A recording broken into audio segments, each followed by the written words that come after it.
Yeah, I'm Stan Bogel, who was a teacher at Belmont, and arrived there in '57 and retired at 1985. What area did you teach in? Oh, well, I was an industrial art teacher, and I taught several of the classes in industrial arts, but mostly drafting and architecture. And my favorite, inadvertently, was I had 10 years of stage crew, and that was the most exciting. Do you recall the productions that you were involved in? Flower Drum Song was probably the biggest, and Finian's Rainbow were a couple of those, and then there were they put on, and then we had the Christmas pageants. And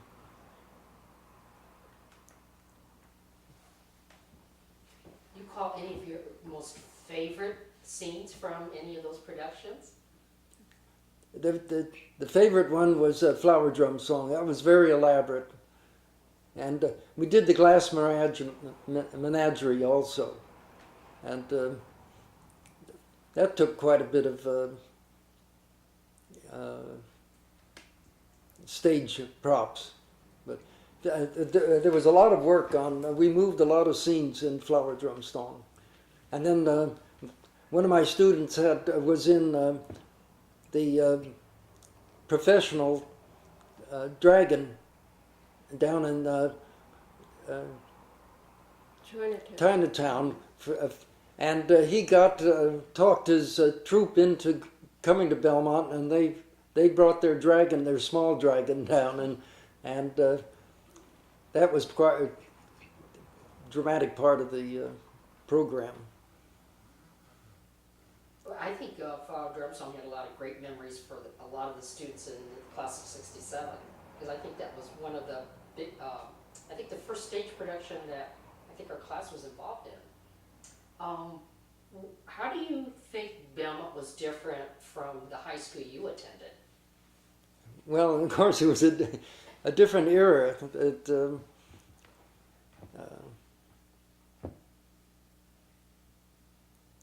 But looking back, I don't think the students were that much different, and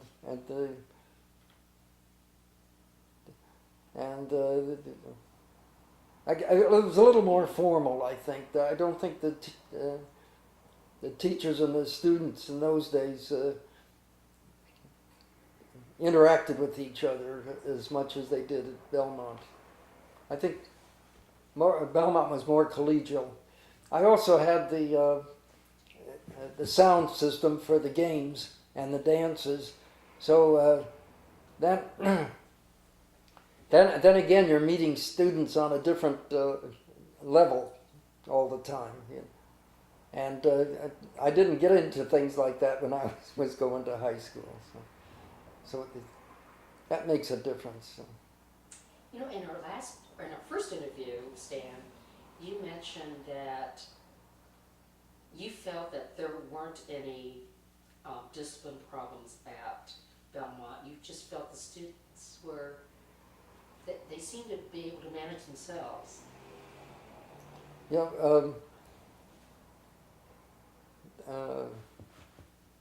Well, I started in at Jordan High School in 1950, and then it was the last of the schools that would have junior and senior high combined, and so then they had more teachers there for the amount of classes left. So there was an opening at Belmont, and I visited Belmont, and I was really impressed. The students made a very good impression on me. And walking around the school, I decided that I said I was going to do the very best I could to impress the principal so that I could get the job there. What gave you the most satisfaction teaching at Belmont? Well, I guess the fact that the students have come back, and a lot of them had gone on to college, and some got into architecture, which I taught, and into the airplane industry in those days, and in the drafting, using their drafting and all, and some went on into the entertainment field, in studio work. When 67 was the year the Campanile came down, did the school feel any different after it came down? What is that again? The Campanile that came down Oh. in 67. Do you Yeah, remember I was that? when you said Campanile, I thought of the Almost. yearbook. Yeah, you know the old building that they used as a Campanile as their logo was had won a architectural award at the year that it was built, and this one that they put up is of course nothing like that. It's lost in the crowd, and the other had a lot of emotion with it, and I don't think the new building had any of that. It was just a place to teach, really. So it was just a place to teach after the Campanile came down. Oh. Pardon? It was just a place to teach with the Campanile being down. Yeah, I think he's saying it just didn't have as much character anymore, as it did. The old building did. And the student body did get larger, and it was more intimate when I first went there. And all the students, whether you had them or not, knew your name. It was so small. Now it has how many students? It's one of the largest, right? Yeah. Yes. And it's still growing. Mm-hmm. Here's something that the kids would probably be curious about, and that is when you got away from the kids and you were in the faculty lounge, what did all the teachers talk about?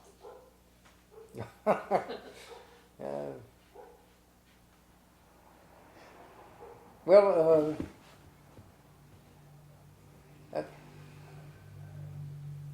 I guess industrial arts was in group. We didn't.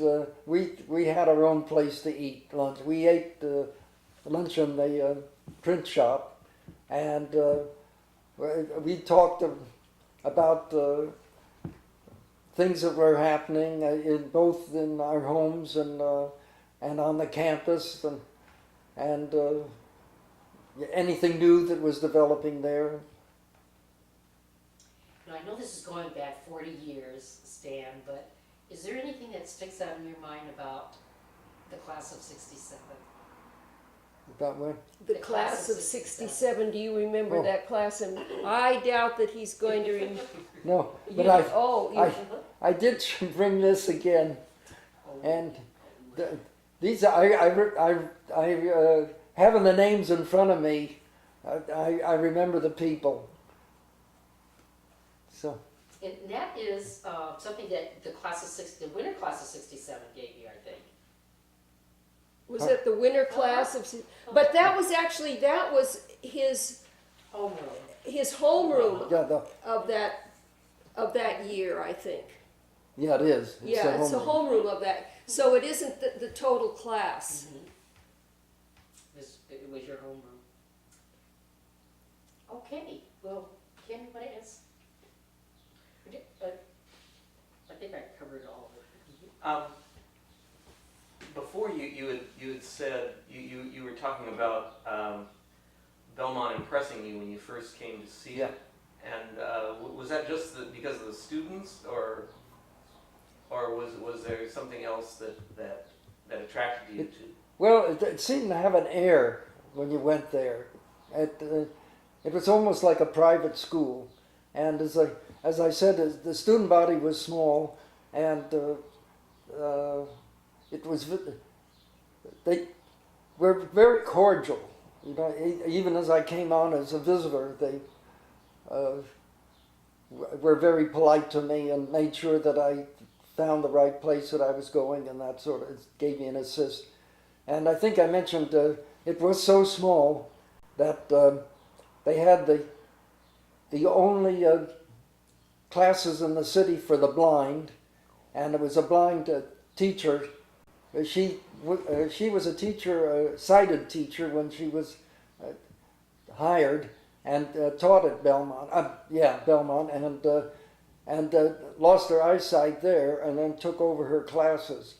And they had the returning the veterans who hadn't graduated from college getting their GED there, and they had the only ESL in the whole city. They had to, if they lived in the valley, they had to get out there, and in those days they were on their own. So they had all of those different schools in the one campus. So students commuted from other districts into Belmont at that time for NES for ESL classes? No, only I don't know about. I don't think outside of the LA system, but anywhere in any of the towns, in the LA system. That's hard to believe, isn't it? Yeah, the direction's the opposite. I understand they came from the valley and. So at what point did this collegiality or this small school feeling change? Well, at the time of losing the school grounds that we had, when the new building went up, it lost its intimacy. Do you think there was any of that had to do with the change in administration? Because when the old buildings came down, Iona Lord left and a new principal came in. Did that have any part in those changes? Not that I perceived, anyway. But you have talked about how Lord gave the school a certain standard to keep, right? Yeah. She had her standards and expected everyone to keep them. But we had two women teachers in a row, and I can't recall the other one's name, but she was even more strict than Lord, and she was the one that was there when I was hired. Yeah, I know who you're. Geez, I've forgotten her name completely now too. I know who you mean though. Yeah, she would visit the classes, and she would go down the hallway, and she had high heels on, and everybody you couldn't. You hear the clicking coming down the hall, and you knew she was heading out there somewhere. This was the one before Mrs. Lord. No, after. After. She was after. Because Ernest Nauman was... She was before Lord. Oh, before Lord? Yeah. Oh, I thought it was after. Oh, see, I'm not... Sorry about that. Okay. You're thinking of somebody else. Yeah. No, actually, now I realize it was Stan talking about. No, actually, it was Lord is the one who hired me, and the year she hired me, she also left. So I only saw her personally at the time she hired me, and then I never saw her again. And that's what. Now I realize that Stan's talking about someone who came before Lord.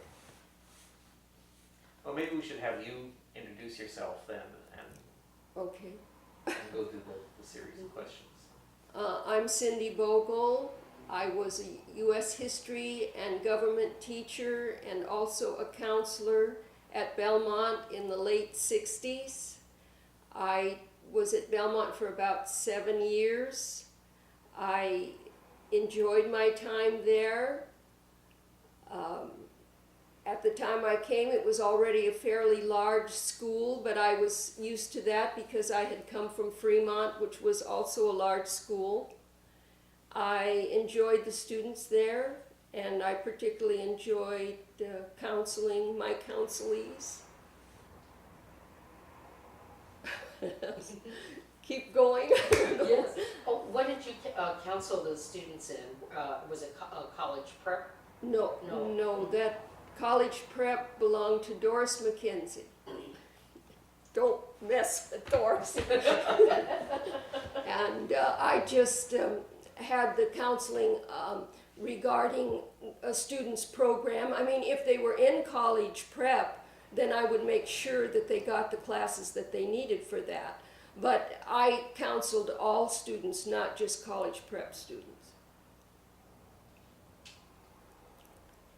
What were some of your favorite memories that you have of Belmont while you were there? Well, I think helping individual students in their counseling and helping them to make various kinds of adjustments, and the friendships that you develop through being a counselor are a little different than when you're a teacher. But I also enjoyed teaching. But I think you get to know students at a more personal level when you're counseling them. Now, you taught at Fremont for a couple of years before you moved Right, to Belmont? right. So how was the transition for you when you moved over to Belmont? Well, actually, it was a little easier at Belmont than it had been at Fremont. And also, I was given the opportunity to take a counseling position, which I hadn't had at Fremont. But I really enjoyed both schools. Both had their things about them that I liked. They were different, but there wasn't that much adjustment to make, and I enjoyed the fact that I was going to be able to do counseling when I went to Belmont. Now, you also taught history, Right. and the mid-'60s had to have been probably politically one of the most turbulent times. At least I remember them as pretty turbulent. Right. Did you integrate some of what the current events that happened in the U.S. into your classes?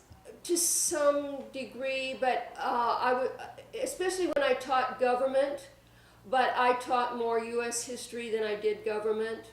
But in government classes, we would talk about current events. We would have one day set aside for that, and trying to, as much as possible, to see how the kind of government we have affected how events transpired, you know, in a current sense. And how do you feel about, or were you there when the Captain Lee came No. down? Oh, you were not? Oh, you left That was before my time. Oh, But okay. just before, just Uh-huh. before, I think. You said 67, right? Yes, Gosh, I thought I came in 67, so maybe it was because, you know, I wasn't that conscious of the Campanile to begin with, and the fact that it was gone didn't mean that much to me because I'd just come. It may have been the year that I came. Did you start in the fall then of '67? Because I think it came down in the summer. Yes, I started, or did I? I can't remember that for sure, or whether it was, I came out of the Peace Corps. I was at Fremont, then I went in the Peace Corps, then when I came out, yeah, it was in the fall. It was in the fall and it came down in the summer. Well, see, that was sort of all, so I remember people talking about it, but it didn't mean anything to me, you know. Where were you in the Peace Corps? In Nigeria. What sorts of things did you do there? Well, actually, I wasn't there long because Nigeria, a civil war started shortly after we arrived, and they pulled us all out. Well, the Igbo. Right, Yeah. right. The Igbos were revolting against the other provinces of Nigeria, and so they felt that it was just not safe for us to be there, so they pulled everybody out, and they gave some people the opportunity to take other positions in other countries, and I decided to opt out of that. I'd had a little more problems adjusting than some of the others. It was very stressful for me, and I decided maybe it just wasn't worth it because I would have had to go through another training program. So I just decided I'd go back to teaching. So maybe Belmont was easier then. Oh, in that sense, definitely. Well, it appears that you really wanted to help people. So, did that drive your decision to be wanting to become a teacher? Yes, I think so, wanting to help people. And also I had an interest in the social studies. I mean, truth be told, I would have liked to have been a scientist, but I didn't have any ability in math, or mainly in math is where my main downfall was. I just wasn't a good in mathematics, not good enough to go into chemistry, which was really or biology, even biology. Maybe I could have done biology, but I had so much trouble with the science in high school and college that I decided to look in another direction that wouldn't be so hard for me. Well, Stan, would you think one of your fondest memories of Belmont is meeting Cindy? I don't think so. Changed his whole life. He's not gonna answer. Oh, I caught you ruthless.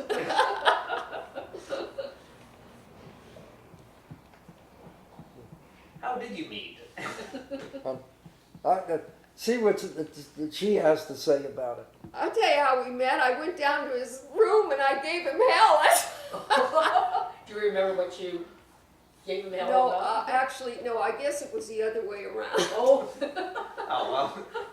But then I retaliated. No, it was, he had the reputation of being a teacher who would take problem students. So as a counselor, I would always have these students that no one wanted to take. You know, you'd send them to their door and they'd say, "No way, I'm full, I don't want that kid." And so I'd have a problem with placing certain students. And I knew that almost always he would take them.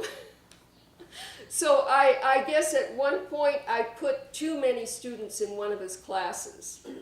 And he came down and he told me about it.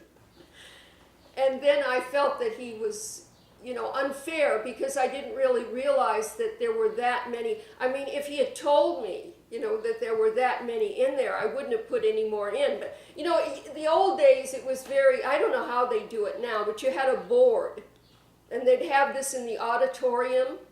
And, as the classes would fill, the numbers on the board would change, reflecting the number of students that were in the particular class. And that wasn't always accurate.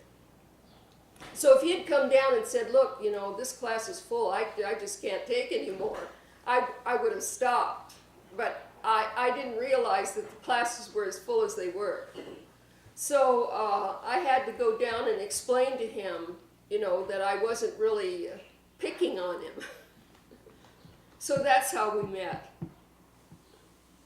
Would you agree with that, Stan? Yeah, is that how you remember it? Yeah. Actually, I don't remember the incident then. Well, that is how we met. Hi. How are you? I enjoyed those cookies that you sent with Stan the other time. You don't even remember. Chocolate cookies. They were very good. Yes. Yes. On your trip? Yeah. Good. From your trip? I don't remember what cookies. I don't remember. Just came back from a cruise. Was that what it was? They were the chocolate chip cookies that Karen. Oh, that's right. Yeah, that's right. That's right. Yeah. Good. I enjoyed it. Well, we were just learning how they met and seeing if their versions match. Apparently they don't. What You I don't Well, remember Stan, being what do you you don't remember remember? being real angry and coming into to the counseling office? No. Oh, boy. I remembered it because everybody in the counseling office heard you. Yeah. It seems to me before you had said something about your dog. Yeah. I remember it was that Oh, that was another thing, yeah. I had the International that you see parked up here. It's a station wagon, and I had just acquired the dog and was afraid to leave him. I found him on the off ramp of a freeway, and I picked him up and took him home. And then I didn't know what to do with him, and of course I had the job there at the school, so I was afraid to leave him at home alone because he wasn't used to it. She wasn't used to it, and so I put her in the International and left her there, and she had the personality of yelling at everybody that passed by. She wouldn't even let me The dog, not Cindy. clean the window. No, she did the yelling in the ever since. So anyway,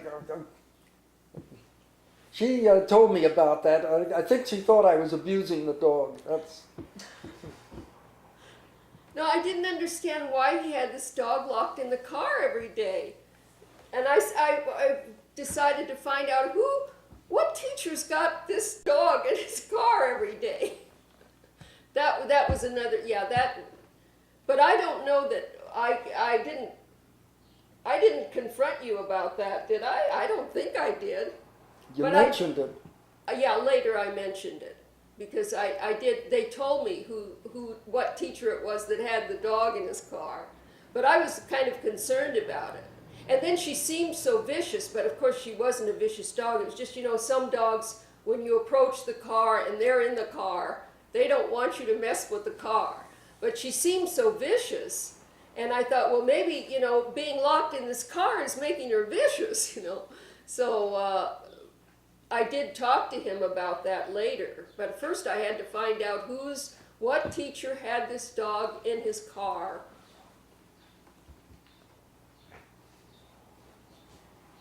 Well, actually, we never found. I'm sorry to change the subject real quickly, but we never found out where you grew up, went to school yourself. Oh, I'm a Los Angeles native. I went to Franklin High School. Oh, my. And I went to Cal State Los Angeles, and that's all of my education right there. So was there much difference between Franklin and at the time you were there and Oh Belmont? yes, because Franklin was at that time a small school. I think there were under 100 graduates in my class. Actually, I think well under 100, maybe like 75 who graduated in '57, which is when I graduated. It was a small school. Well, did you think you would end up teaching at Belmont, which is in the same league as Franklin? No, I really didn't. I considered it a kind of a lucky break to get that position. And I remember at the time that Lord interviewed me, there was a problem because at that time, I guess because of the construction or, the fact that they had brought the Campanile down, parking was very limited at that time. And when I went there, I could not find a place to park my car. And it took me over a half hour to find a place. And I know the first thing that Lord said to me when I walked in the door was, "You're late." Of course, I've tended to be late all my life, but still, I had no intention of being late for that interview. But the fact that I remember that I was just in a dither because I had no intention of, being late for that interview, and the fact that I couldn't find a place to park it. And I think it probably had to do with the construction at that time. What did you teach at Belmont? U.S. History and Government. Yeah, exactly. I remember I had you for government. Did you remember that I was a counselor? No, Oh, because I don't think you weren't one of my counselees. when Mrs. Mackenzie was she changed. I don't think she was. Was she yours too, Ken? Who was your counselor? Do you remember? Tom Arima was my counselor, but as you said, Doris McKenzie Yeah. counseled everybody for college. Right, but she wouldn't get you at the time you were in like 10th grade, would she? No, it would be. Aside from the fact that I had her class, my counselor throughout the 3 years was Arima. You don't have any intention of interviewing Joe Favatella, do you? He would be handy to interview, I would. Any new contacts that you can give us who was there at the time would be fine. Well, Joe was a counselor for many years in the 60s and in 70s, 80s even. And he's right here in Los Feliz. Well, sure. I mean, I don't. We haven't talked to him now in a number of years. As far as I know, everything's okay. But you don't know really any more about Joe. No, I haven't heard any. No. But I would think maybe he would be a good person to interview. Do you have much opportunity to see other former Belmont We used to. faculty? We used to, but we've kind of gotten away from it. I was so preoccupied with caring for my mother, but that's kind of now more under control. But just didn't seem to have any time. We would go out like once a week with Joe and Stanton Mew. Stanton Mew. He taught math for many years at Belmont. Did you ever have Stanton Mew as a teacher? No. What did he teach? Math. I never remember Mr. Mead.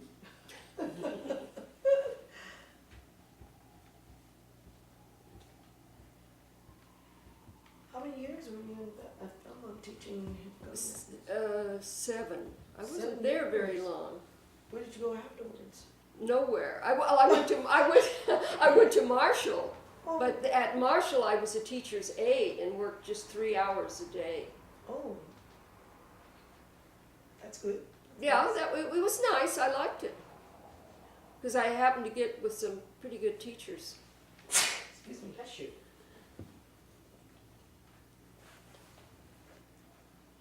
Well, the one other thing you asked once is how I got into teaching, and Right. yeah, and I'm a third generation Californian, and was born in San Francisco, and then in my junior and senior high, I lived in Long Beach, and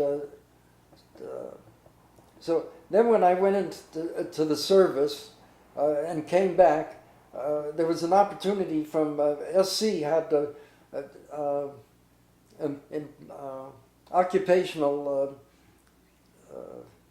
counseling that was offered free as a benefit to the veterans. So I went there, and they were the ones that suggested that I become an industrial arts teacher. And one of the reasons I told them in the course of talking to them that I enjoyed working with my hands, but I also would like to do more than just handwork. And so then they said, well, to get into industrial arts, and they recommended Santa Barbara because they said that was the best college for that on the West Coast. And then I put out my applications and got a substitute job down at Jordan. And that teacher was supposed to go on vacation to New York, where evidently his family was, but he never came back. So I took over his classes and became a permanent teacher. Was it hard, difficult to get teaching jobs at that time when you started your career as a teacher? No, in a way not, because there was a big expansion, and a lot of my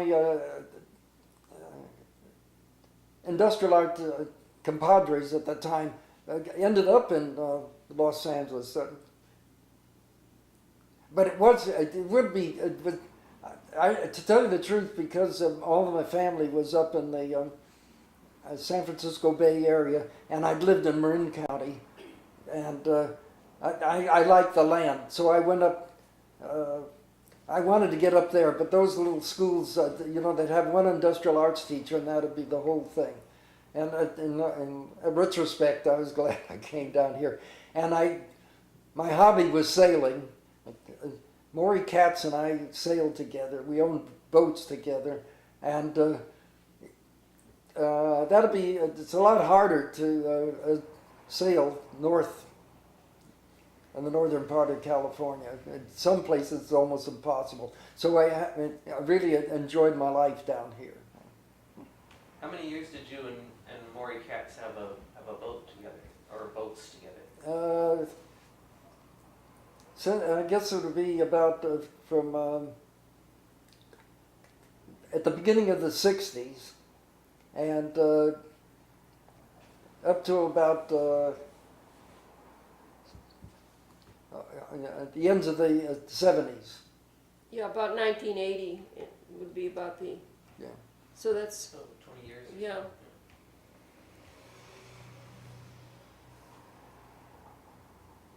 So Maury Katz was another person, obviously, that you socialized with or spent a lot of time with after. Yeah. Well, hours. how I met Maury was he was the with a theater teacher there, and I had I'd be my stage crew would be always doing the work for him, and we got to know each other quite well that way, and then Maury does love theater. He really enjoys it. and then because I had the sound system for the games, I met the teacher, Mrs. Putnam, there, because she had the cheerleaders, the drill team, the girls' drill team, not the cheerleaders, the girls' drill team, and so I got to know her, and she and her husband wanted to build a boat, and somehow or another, because I knew her so well, working with her for a number of years, she invited me to get into the partnership on the boat. And then Maury, she knew Maury because of him being a friend of mine. So he got invited into that. It's a 36-foot catamaran, so it was a pretty big boat. And then after we both left that, got out of that boat, and he and I got a number of smaller boats together, about 3 all told, over a period of time. Now, when you were there, was there a girls' drill team? Yeah. Yes. And every morning, and you must have set this up. Every morning they play the same song, and they drill. Do you remember what that was? No, I wasn't there. It was my crew. I'd send my crew out. Oh. Yeah. But I was at the games. That's Oh, okay. They're good games. And I doubt they have anything like that now. I would doubt it. Do they still have a drill team? Oh, I don't know. There's probably not funding for it. Yeah. Well, I remember when we were interviewing Mr. Thorpe, he said to us the last time that he was working there before he retired, there aren't very many after-school activities at all. It's sad. It's, the thing is, an instructor has to be dedicated to take time and to spend time to sponsor the kids. And not much money was allotted for that, for the teachers to be there after school. And, yeah. Yeah, I know it's. I think it's too bad, you know, that money isn't there for these kinds of things, because I think they're important to kids. I mean, it's really should be part of their education. They learn a lot in things like that. What did you like most about Belmont? You were just there for 7 years. Well, as I mentioned, I think the counseling. I was a counselor, and I enjoyed that. I think more because I got to know the students better that way than in the classroom. Although I had some classes that I particularly enjoyed too.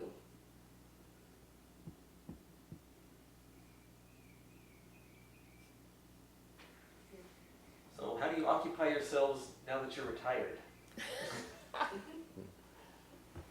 Well, as I said, I was very busy with my mother. That. Yeah. And now that's kind of resolved. So I really, and then we've always had animals that kind of ties you down. And I enjoy pets very much. How many dogs do you have now? We just have the one now. But I have 4 cats, that keeps me busy. What about you, Stan? How do you? Working around the property, all the maintenance, and that's about it. You still think about sailing? No, sailing, it takes a lot of effort, and I guess I'm not up to that anymore. No. Maybe as a passenger. Well, Mr. Bowman, the drafting of the woodshop teacher, has a sailboat, and I've been on as passenger with him. Yeah, so, and even Maury, but. But he's not one to be interested in like taking cruises either. That doesn't seem like sailing to him. You know that. Really not the same. No. Except that there's water. Right. Exactly. Okay, all right. I'll be out there. Okay. Well, can you think of anything you'd like to say to this class of '67 as they meet for their 40th reunion?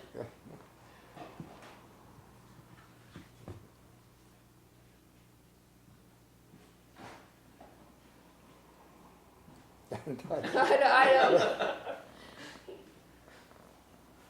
Maybe only that they're. I hope that they're all achieving the goals that they set for themselves when they were at Belmont, or have achieved even more than that.